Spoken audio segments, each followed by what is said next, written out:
Okay.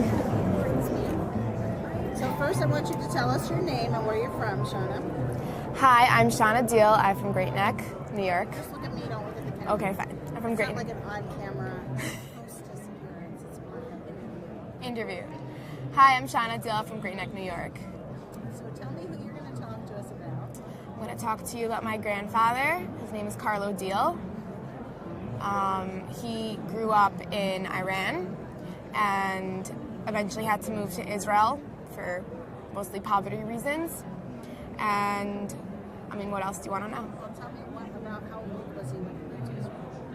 He was like 7, I would say.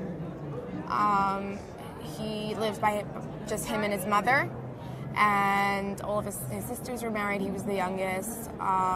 He grew up by himself. He always learned to be independent by himself. He learned how to rely on himself. And eventually he moved to Italy because his father found business there. And he grew up there, always loving Israel, always having that tradition in the home of having a home. And eventually, when Israel was built, he was involved in trying to help it prosper and grow and becoming great. So he was elected one of the people who were part of the Keren HaYesod, which is an organization that helps fund money for Israel from Italy, but mostly Milan. And he got really, really good at it. He was like one of the top people there, and they elected him as president. Did I say that he got elected as president? He got elected as president. And then he started making different programs in order to collect money. So he made like basically a chart. He sat down with him and his group, and they made a chart on trying to get every kind of person to collect money to bring in as much money as possible. So you had first you had one lawyer who was the representative for all the lawyers, and you had one doctor who was representative for all the doctors, and one engineer who was representative for all the engineers. And he created this huge party, and he brought all these people together. It's kind of like a cocktail party, and he kind of just got up and gave a big speech about how everyone needs to help support Israel. You know, as Jews, it's our right, it's our mission, it's what we're here to do. And slowly, he started to collect a lot of money, until he was collecting millions and millions and millions of dollars.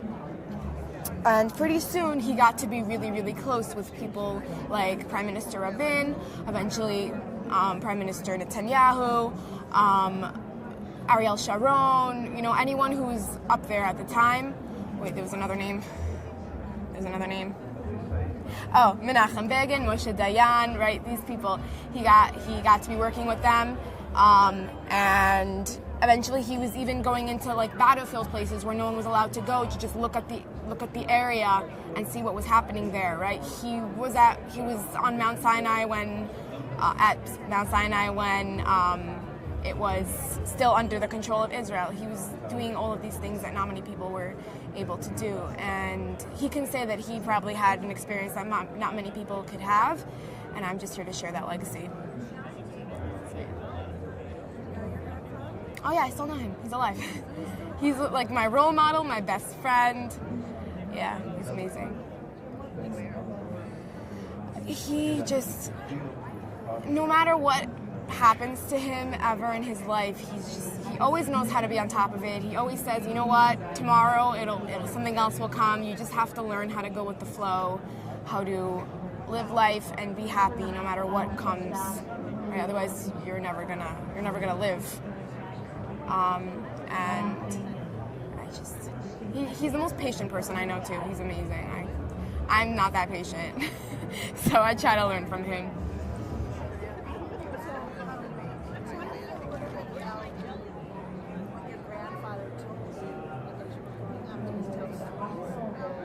So yeah, he would tell me stories, he would show me pictures, and at the time I didn't really understand. Kind of just like, oh, okay. And I assumed every grandfather was like that. Every grandfather had a story, every grandfather had something to do with the Israeli government. And turns out I was wrong, and I'm like, wow, that's cool. So yeah, he would always tell me stories and show me pictures, all the same photo albums, and him shaking hands with all of these people, and it was just so cool to see. It's very interesting. I do. He does have those photos. Yeah. Problem. So, again, tell me just 10% of your name, where you're from, and what policy conferences they sent out. My second. Say it all at once. Okay. Hi, I'm Shana Deil. I am from Great Neck, New York, and this is my second AIPAC policy conference. So, tell me, Shana, what do you think makes this special?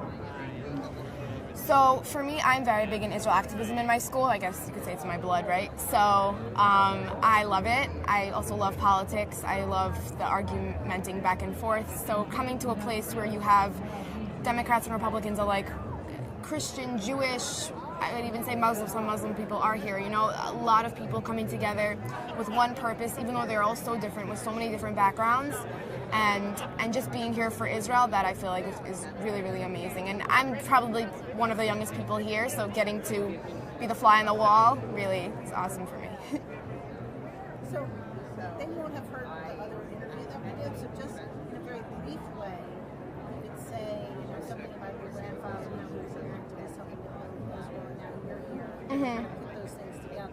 Okay, so my grandfather was a big activist for Israel, and he collected a lot of money for Israel, and it's kind of, I guess you could say it's in my blood that I also feel a very, very strong love and passion towards Israel, and I've had the opportunity, thank God, to go there a couple of times. I mean, more than a couple of times, but I do really, really love there, and I hope to live there one day. Bezrat Hashem. Yeah. So, tell me, what kinds of knowledge are you gaining? So definitely anything tech related. I think everything that Israel is creating, all their innovations are beyond amazing, and every time I see something new that they're creating, I'm just like, once again in shock and mind blown. The BDS movement doesn't make sense to me. That's just a side point, irrelevant. Yeah.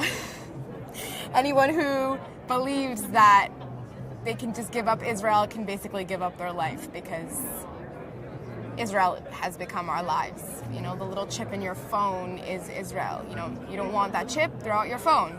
You know, might as well be Amish, because everything nowadays is Israel.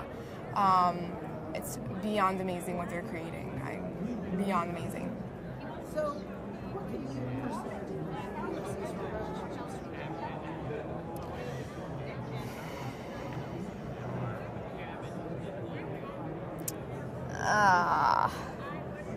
In what way? Because I've heard a lot of conferences about what I can do. Do you mean? I'm not 18 yet. No. Soon enough. I think just spreading an overall knowledge and positivity about Israel, and showing that we are strong. You know, even though we were fighting for so long to have a home that's our own, now we finally have it, and we're not going to ever let it go. You know, there are plenty of girls in my school. I mean, I go to an all-girls school. There are plenty of girls in my school who they've come from backgrounds where they never heard of Yom Ha'atzmaut. They were never involved in Israel Independence Day, and sometimes when I come over to them and I say, hey, you know, Israel Independence Day is tomorrow, you know, maybe you should wear white and blue, and they're kind of confused, like, I don't understand, what are we doing, like, what is this? And then my school happens to be very into it, so we throw a big party, and I'm sure this year for the 70th year anniversary it's going to be huge, but just to see the light in their eyes all of a sudden when they understand, like, wow, I'm part of something that's so big and so amazing, that they've never experienced before. You know, we bring in IDF soldiers who come and they show us their battle scars, and we can see that. You know, we can see how much people actually fight and lose limbs for their country, how much more so we should try. We should, even just by spreading our knowledge and love. Thank you. So grab your badge and we're just going to take a picture of it so you remember how to spell your name. Sure.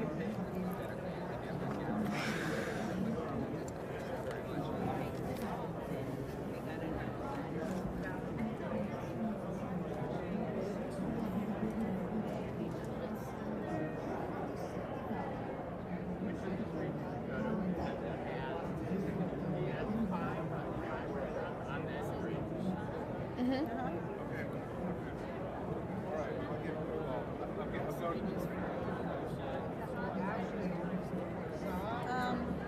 think I have until 5.